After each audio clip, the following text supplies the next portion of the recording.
गरुड़ पुराण अध्याय 8। पापी आत्माओं का दुखदायी जन्म। भगवान विष्णु बताते हैं कि इस तरह स्त्री पुरुष के मिलन से मनुष्य का जन्म होता है।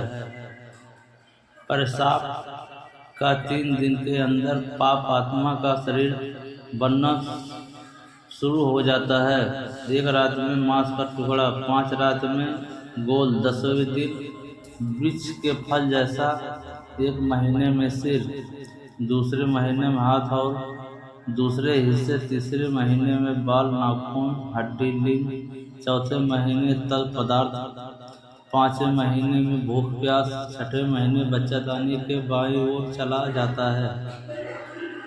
जिस्म के बाकी हिस्सों का बनना माता के खान पान पर निर्भर है। अपनी पीठ और शरीर के बीच में सिर दबा होने से यह अपने हाथ पैर हिला नहीं सकता। इस समय अलौकिक शक्ति से पिछले जन्मों में किए हुए कर्म याद आते हैं। 7वें महीने के आरंभ से उसे चेतना आनी शुरू होती है और वह गर्भशाला में हिलना शुरू करता है।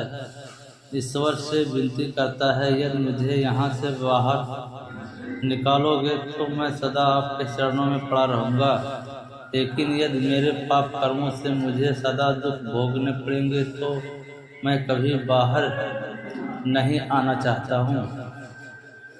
गर्भाशय में 10 महीने से पड़े हुए उसकी पीड़ाओं को देखते हुए कृपालु भगवान उसको बाहर निकाल कर उसका जन्म करवाते हैं। सिर नीचे जबरदस्ती बाहर निकाला जाता है। पीड़ित अपनी समस्त यादों को खोकर नए वातावरण को देखकर शिशु के रूप में घबरा कर रोता है। बचपन के दुखों को झेलता हुआ जवानी में अपनी इंद्रियों के बस बुरी आदतों में फंसा, दुर्लभता से मिले मनुष्य जीवन को यही बर्बाद करके वृद्ध अवस्था में बीमारियों से घिरा मृत्यु के पश्चात फिर नरक लोक में जाता है। इस तरह बुरे कर्मों के जाल में फंसा मेरी प्रकृति से पापी कभी मुक्त नहीं होता है।